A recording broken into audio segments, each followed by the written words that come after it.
everybody, I'm Mango Thunderslice, and today's video is Discerning the Truth in a Storm of Lies and Deceit.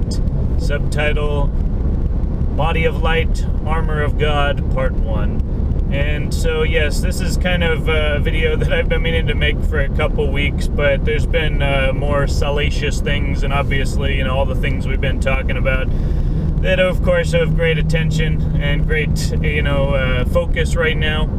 But, at the same time, as I've been kind of doing with these videos, over the last several months during this whole pandemic, shenanigan, is that it's in the times of stress that it is most important to remember that we are of God, that we are of a higher purpose, and that all of this is for a reason. All of our suffering that we have experienced, and all of our glory is because of this greater structure and, one might say, plan that is being unfolded.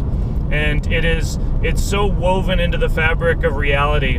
We get so acclimated and used to our environs and our surroundings, and so the most miraculous and extraordinary things can be taken for granted and treated as nothing just because it happens all the time, right? A miracle doesn't by definition mean something that only happens once in a while.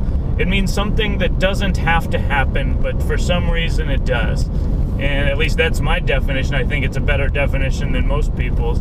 Again, most people, they have these extremely shallow understandings of spiritual and religious topics because they themselves are a shallow person and they don't really explore anything deeply because they're afraid of what they might find.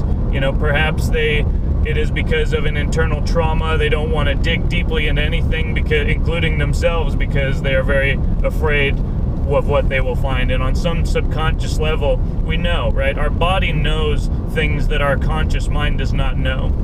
And this is where things like kinesiology come into play. And, the body knows, for example, what is good for it, nutritionally, energetically, chemically, without even having to take it in, right? You can hold, if you're allergic to something, right? You're allergic to this supplement, and you hold basically a bottle of that supplement or that, allergen in your hand. It's not actually contacting your body at all, but your body is energetically interfacing with it. Everything has a resonant frequency and sort of electrical oscillation pattern. And that interaction, which only exists because we live in an etheric universe and not a material universe, is basically, the person's physical body strength will be affected by their own energetic waveform interaction with that substance.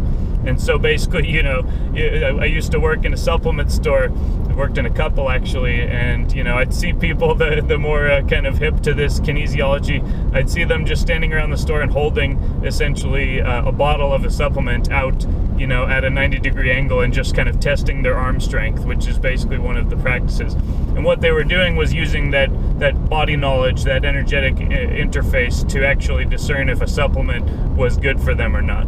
And it was always interesting conversations with those people. Lots of interesting conversations with people who come into supplement stores.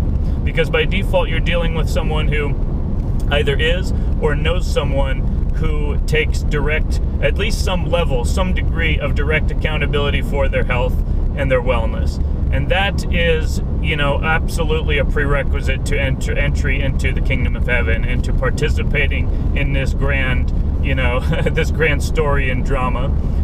Is basically you have to be sovereign of your own health.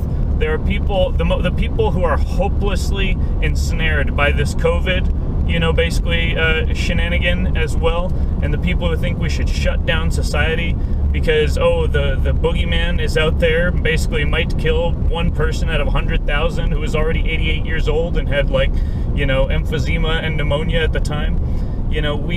We can't absolutely bend to the hallucinations of these people. And honestly, we have to respond. But if we spend all of our time addressing the insanity of the other side, that doesn't behoove us. It doesn't lead us anywhere. We have to consistently state in a positive sense what are the axiomatic principles around which we are operating, right? We have to continually state our case and not just state that the other case is false. And, but on the other hand, they've now hinged basically even the entire Biden campaign as, the vice president is a person of color and, Biden isn't Trump, and Trumpity Trump, therefore Biden. It's completely a negative. And nobody actually likes Kamala either. This is the thing that they, I guess, haven't realized yet, despite all their focus groups. And it's just funny because I called it back, I don't know if I actually said it in a video, but I believe I said it in a comment. But I called that she was going to be the candidate because she's just a Hillary Clinton of color. She's absolutely despisable. But they can sell her in that way. But nobody likes her. And Tulsi Gabbard, grabbed her weave and tore her down off that stage. And so this is the play. Use Biden's affiliation with Obama and then basically ride Kamala as the dark horse candidate who is actually lockstep within, the cabal and fully compliant with their wills and intent. And so this is essentially the statement of the positive case, that the universe is an objective structure. It has physical laws and metaphysical laws. These metaphysical laws exist outside of the human frame. To the extent that the human frame is superior to other species, it is simply in our ability to adapt to and manipulate that objective frame, to discern it, to record our findings via communication. And again, what is communication? It is discernment of patterns, right? All intelligence is fundamentally pattern recognition. And so if a person is good at recognizing patterns, this is why early age education is so pinnacle, because if you never really learn to recognize patterns, then more complex information is going to remain completely elusive to you, and you're never going to be able to figure out a damn thing in this world because you just can't see what's right in front of you. And if you can't see what's right in front of you, you'll wander aimlessly through life, and you'll have to by default accept the explanations of other people, and these other people often are A, incompetent, and or B, deceitful and they're malignant, they're malicious, they want to do harm and they want to deceive, and it's because it benefits them, they gain from it. It is the dark magic line of basically parasitism, of exploiting from the life of a host being who basically is blissfully or otherwise unaware of the relationship and the nature of it. And so there's a lot of parasitism that has thrived in this society. There's a lot of parasitism that continues to thrive.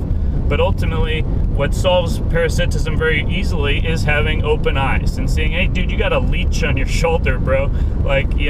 You should probably take care of that and peel that sucker off, But if all of our eyes are closed and all that we know is purely of what other people are telling us, and we don't have that internal check and balance against the narrative to see with our own eyes and to believe what our eyes are telling us. They have become so brazen in their media narrative control. They honestly think that they can just tell people that their eyes are lying and that this new reality is XYZ. And it is really extraordinary how many people actually believe it. Again, the boomers, all the liberal boomers and otherwise in my family, they spoon feed it. They love it. That bag of shit tastes like filet mignon, brother. It is basically their raison d'être. There's their reason to live. It is basically so, and again, I think this is resultant of the lack of effective religious and spiritual instruction of the boomers. I think, again, the TV generation really took them and they ran with it. And I think that they basically, the rollout of the psychedelics and the free love, it really, by destroying the connective tissue between the generations, by, encouraging people that there's no need for monogamy, there's no need for children, there's no need for religious instruction, and basically just obliterating all of the social norms, it really did a number on us, and everything that we're dealing with right now is just reeling from the consequences, right? But, this is the resurgence of the hero archetype, and this is all, again, for a reason. This, we don't need to bemoan those decisions, we can acknowledge them and cast them in a negative light justifiably, but again, even if there's all the evil in the world, I still can't let that demoralize me. I still can't let that bring my attitude down and make me resign to say, oh, it's all planned and it's all, basically the cabal and the Illuminati or this or that group. I mean, even if those groups bear responsibility, so also do we, right? And it is a fact, by default, metaphysically, that evil prevails when good men fail to act. And good men often fail to act because their eyes are cast elsewhere from, the basically the illicit and criminal transaction. And, and it is very much in that cultivated set of distractions that the media, of course, embodies, that is absolutely pinnacle and essential to the entire the crime, the great grift off of the species. Jingle the keys, and meanwhile rob them blind, take their wallet, take their car, take their house, take their land, take it all, right? And the white man gets the blame for that. In reality, it's only a very small segment of the pale-skinned population that actually habitually, systemically thinks like that. And that most people, especially of, I would say the vast majority of the Christian traditions do have that grace of God, at least in the sense of they general intent is to do right by others. Do they fail often? Yes, absolutely. And this is what has driven so many people away from religion. Again, why I don't subscribe to any denomination. I'm the pastor of my own church, if you will. I follow the words of the Creator and His Son. And, I consider the DNA code that undergirds every living organism to be also, furthermore, the Word of God. I perceive creation, and I perceive its Creator therein. And so, as we basically learn to open our eyes, it can be very alarming. Right? It can really, and this is a lot of people are having their awakening right now, and it is very important for us to be helping those people in their awakening process and not be completely, joining them in the sort of schizophrenia and delusion, because there's also still a lot of minds in that field, a lot of bullshit information that people will take uncritically while they're kind of having this whole awakening and learning that all the mainstream narrative is lies. And most of these people already knew that the mainstream narrative was lies. They just didn't get how far it went. They didn't get the nature and the depth of the crime that has been taking place. And still, it's people, again, they think that the whole pedo thing is really just, they're sick and perverted and they just, want to harm children. I mean, that is a part of it. They are a cult of death. They are Saturnalian, basically hive mind, lead heart, black soul type of gang, and they get off on that, I guess, but they're not. They literally see the human frame as no more than a cut of meat, of pork or beef, and to them, all of these things are a ritual. They are demonstration to their fallen god. They do worship, basically fallen entities and, magic and demonism and all sorts of stuff. There's a reason that all these very rich people are into this stuff, because it is actually, it doesn't matter whether or not you think it's effective or real. The fact is, all of them do believe that, and all of them do participate in this. And, the question right now is, what exactly are we witnessing? Is this entire, drama scripted from start to finish down to the very detail? Or is there a scripted drama that has been kind of gone a little wobbly because there's not as much points of control? There's too many points of failure. And when everyone has the ability to access all the information in the known world and also has a high-definition camera and recording device in their hands, we start to figure things out. Our eyes start to open and we start to see each other, not just the program. We start to see the creation and the creator, not just the screen and the shadows on the wall. And again, as Plato says in the allegory of the cave, we learn to walk up that bright path towards the surface, and we learn to see the forms. We learn to see the sun, right? Which the sun in that form is God. It is the creation. And everything that we now see, the forms, are the forms of God. And they exist there for a reason, every single one of them. And only down in that cave, where people can just close their eyes and learn to memorize shadows you know, and be led about by the neck and by the nose by people with deceitful, deceptive, lying intent, you know, then, you know, that is the only place where this divine reality can be abrogated, and people can, through the mass hallucination, create a hell on earth.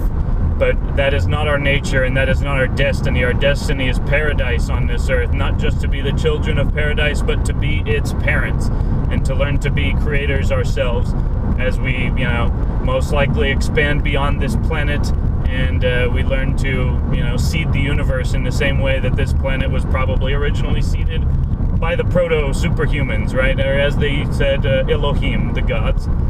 And again, you don't have to believe in little green men to understand that creation exists and intelligence exists everywhere. And we're all just being, this is all just a great garden, and we all are using our eyes, where it's that direct column of light that basically is coming down from the point of creation. Dimensionally, it's coming down. What this appears in physical form is expansion. And so everything is expanding and growing, but it is really just dimensional energy coming down from creation. And at the same time, there is an negentropy, which is pulling everything back up, which is all of that information and meaning is coming back and being recorded in the mind of God. And so the more that we can learn to align ourselves with that mentality, with that worldview and that religion, if you will, we can actually participate in the grand drama. We can be part of the story. Our names can be part of history. And there is no one, there is no one in physical frame, whether they be human or demigod or fallen angel or whomever, that can script every single detail in creation. The only one who knows every single thing that's going on is God. And he takes a laissez-faire approach, does he not? He expects his people to do the work. And, you know, again, when children chastise and castigate Trump for not taking more action with regard to this or that item, perhaps he just sees a proper chronology that you're not perceiving. Perhaps every person who achieves things great in their life has to deal with a larger chronology, and learn how to understand that if you're going to get what you want, it's going to take some time. But in the meantime, there's plenty of things that we can get done. And again, every bit of our effectiveness in this world comes down to how effectively we are using our eyes. You know, the fact that that I drive at high speed for, you know, 45 miles in one direction, 45 miles back every day, and I can talk like this, and at the same time I can go to work, and, you know, I can basically manage, you know, dozens and dozens of businesses and licenses. It's because I'm using my eyes. It's because I've learned how to discern patterns. And it's just funny because as a child I was, you know, something of a prodigy, I guess you might say, and I was just very, very intelligent and very good at pattern recognition. And, you know, just like my daughter Isla is, and my other daughter Aria is also turning out to be, most likely. It is just about learning pattern recognition. And when one can recognize patterns from a very early age, and when they know that they are loved, that is how we create the children of God. That is how we create the children of heaven, and those who will be those immunity cells and or red blood cells of the greater, you know, divine corpus, the body of light.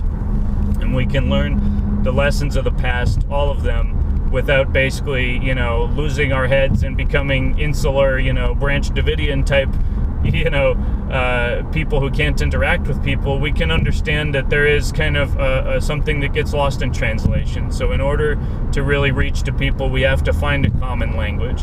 And over the next century, you know, that is essentially my goal, is to try and establish that line of communication, those you know, beacons across this planet, and to start a line of communication between the different centers. And, you know, I again have a very optimistic attitude because I can see, I know what my obstacles are. I see them clearly, and I do not fear. I will leap and bound over them like motherfucking Superman. And that's There's no other way to perceive reality. Again, there's no point in being black-pilled, even if you agree that everything is a conspiracy. Because even if Trump is part of the conspiracy, we can still overturn that narrative. We still retain that power. And so it is better to work to try to take over a party that is more on our side, and many patriotic Americans are now having this awakening. It is better to take over the party that is able to be taken over, rather than, basically try and convince a bunch of basically traumatized, deluded commies that, basically their life has value and thus others do too, right? There's one of these fights is worth fighting. The other is like, just light that boat on fire and send it out to sea, brother. A Viking funeral for those, who have eschewed their Viking ancestry in many ways. But, because again, it's the idea that it's all just about, pro-white, it's always been facetious. It's always been a joke, and anyone with eyes open can see that. It's about this divine lineage. It's about this divine narrative, and that everyone can participate in the kingdom of heaven if they so choose to accept that humility and to open their eyes and see what creation is. And so, yeah, that's essentially, I'll be doing more kind of in this set of codons of body parts, right? This is just part 1 of Body of Light, Armor of God. And so if you guys enjoyed it, hit a thumbs up down below, leave a comment, and share the video, because YouTube sure ain't doing that. I'm going to actually start releasing videos ahead of time, like before YouTube, on BitChute, just to give more of an incentive for people to subscribe over there, because, it's a little still a janky platform. There's a reason that I haven't already been doing that. It's because I run into more technical difficulties. But for some reason, the videos upload much faster on BitChute than on YouTube. It's kind of strange. It'll upload faster, and then it'll just fail in other ways. But anyway, again, these new platforms are coming online right in the nick of time, just like I predicted back in 2018. That the more that they press, right, as Princess Leia once said, the more you try and close your grip around these systems, Tarkin, the more that you'll find they slip through your fingers. And that is exactly what's happening. So the more that they tighten their grip, the more we slip through their fingers. And it also reveals them to a great number of people in the middle who were always dismissive of conspiracies, because it'll never get that bad. It'll never come to the point where they're trying to inject us with microchips and control all of speech in a dystopian communist future. And, it wouldn't be, people rioting in the streets claiming that, their own brethren are evil, and, but here we are. So it is a strange time, but it is also exciting. So, basically, again, maintain your strength, keep your eyes open, keep your guard up, and, respond like Kyle Rittenhouse if need be, and, make it happen. Because if we don't make it happen, then nobody's going to make it happen. If it is to be, it's up to me, as the old wise man once said. So that's my video today. Talk to you guys soon. I'll see you next time. Cheers.